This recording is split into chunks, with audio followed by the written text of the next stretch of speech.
Desde las culturas primitivas, las plantas alucinógenas parecen haber formado siempre una parte importante de la sociedad humana. ¿Qué ocurrió para que una de las sustancias más veneradas del mundo chamánico se convirtiera en la más vilipendiada del moderno? Esta es la historia del descubrimiento del peyote, las setas mágicas y otras sustancias. La aventura poco conocida de un hombre por clasificar las plantas de los dioses. Antes de que se conocieran bien los alucinógenos, un auténtico Indiana Jones, Richard Evans Schultes, recorrió América en busca de estas sustancias psicotrópicas. Schultes revolucionó la ciencia y generó otra revolución que nunca imaginó.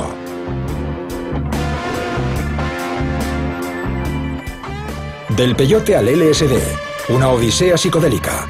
Episodio 1. Para la mayoría, el LSD y la psicodelia son sinónimos de los 60 y la generación hippie. Pero las plantas psicotrópicas y los alucinógenos han coexistido desde siempre con los seres humanos e incluso puede que suscitaran las primeras manifestaciones artísticas de nuestros antepasados prehistóricos. De no haber sido por la investigación científica de un hombre, puede que el peyote, las setas mágicas y otras plantas sagradas hubiesen permanecido ocultos en la sombra. Incluso hoy en día, poco se sabe sobre ellas. Algunos científicos creen que los alucinógenos pueden contener valiosas pistas sobre el funcionamiento de la mente. Cuando yo era un joven estudiante en Harvard, Richard Evans Schultes era una especie de leyenda en el campus. Un profesor bondadoso que disparaba cerbatanas en clase y había vivido misteriosamente en la Amazonia durante años. Probablemente el explorador vivo más importante del siglo XX. Por supuesto, lo que realmente le intrigaba eran las curiosas plantas que le habían inspirado en sus primeros trabajos en Oklahoma y posteriormente en México. Estas curiosas plantas que hoy conocemos como alucinógenos.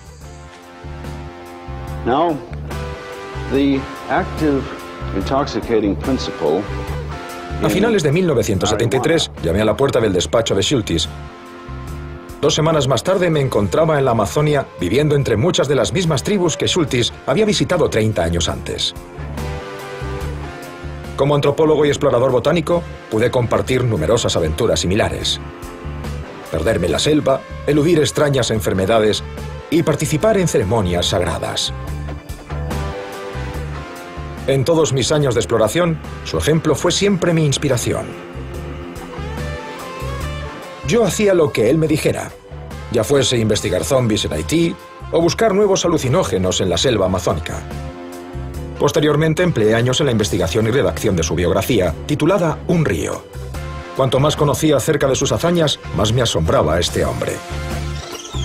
Ahora estoy siguiendo su misma ruta para ser testigo de ritos alucinógenos sagrados desde el desierto estadounidense hasta las junglas de la Amazonia.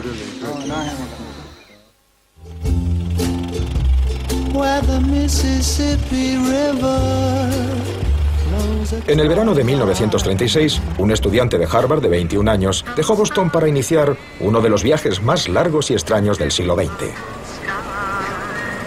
Su inspiración era una planta.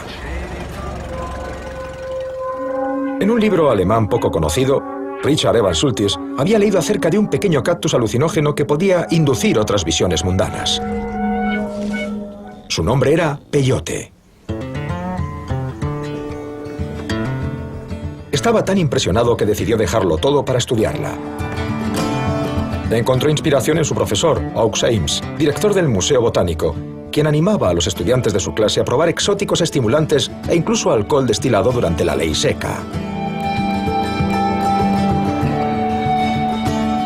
Ames proporcionó el dinero para enviar a Schultes a más de 2.000 kilómetros de distancia hasta Oklahoma con el fin de que desvelara los secretos del uso de peyote entre los indios Kiowa.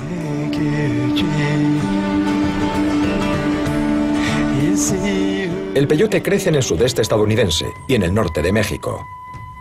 Durante 3.000 años, los antiguos pueblos de México utilizaron el cactus como enlace directo con Dios. En 1521, los colonizadores españoles prohibieron su uso. A finales del siglo XIX, científicos alemanes extrajeron el ingrediente activo, la mescalina, un alucinógeno. Sin embargo, incluso en los días de Schultes, poco se conocía del uso religioso del peyote entre los indios norteamericanos.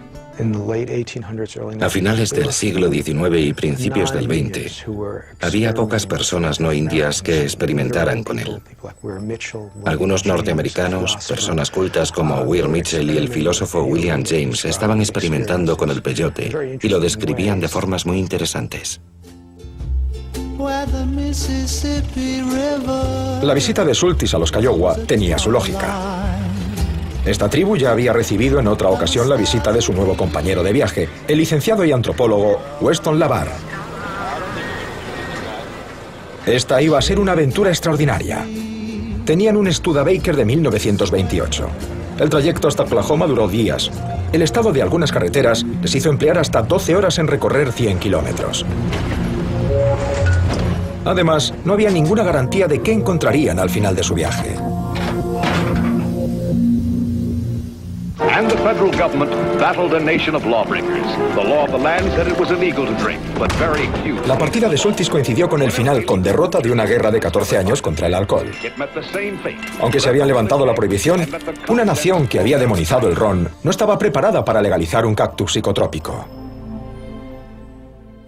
Las drogas alucinógenas son diferentes de otras drogas. Para empezar, los alucinógenos no son adictivos, no es algo que puedas tomar todos los días. No funciona así y no puedo imaginarme a nadie que quiera hacerlo. Sería una experiencia demasiado impactante. Lleva algo de tiempo a asimilarla. No es algo que vayas a querer hacer todos los días. Esa es la gran diferencia entre el LSD, por ejemplo, y la heroína. Si consumes heroína, estás dispuesto a dejarlo todo. Lo que importa es sentirse bien. Los seres humanos nacen con un instinto innato para experimentar otros estados de conciencia. Los pueblos indios utilizan plantas psicodélicas y alucinógenos naturales con fines positivos. Utilizaban estas plantas para curar o para contactar con la realidad espiritual. Y lo hacían de manera ritual y con una finalidad. Al igual que Schultes, mi viaje comienza en casa, en los Estados Unidos. Estoy viajando al país de los Navajo para experimentar un ritual rara vez presenciado por foráneos. En la década de los 30, casi nadie había oído jamás hablar de plantas alucinógenas, aparte de un reducido círculo de estudiosos. Este hecho hace aún más increíble que un joven de Harvard, que nunca había estado al oeste de Boston, decidiera en el verano de 1936 viajar hasta Oklahoma para convivir con los Kiowa y estudiar las formas de culto del peyote. Es algo que siempre he deseado presenciar y conocer, y es prácticamente imposible que te dejen acceder. Además, solo los indios norteamericanos tienen permiso para utilizar legalmente el peyote con fines religiosos. Afortunadamente, los Navajo aún conservan esta práctica y me han invitado al círculo sagrado en el interior del tipi para ser testigo de un increíble ritual que constituye la esencia de la doctrina del peyote.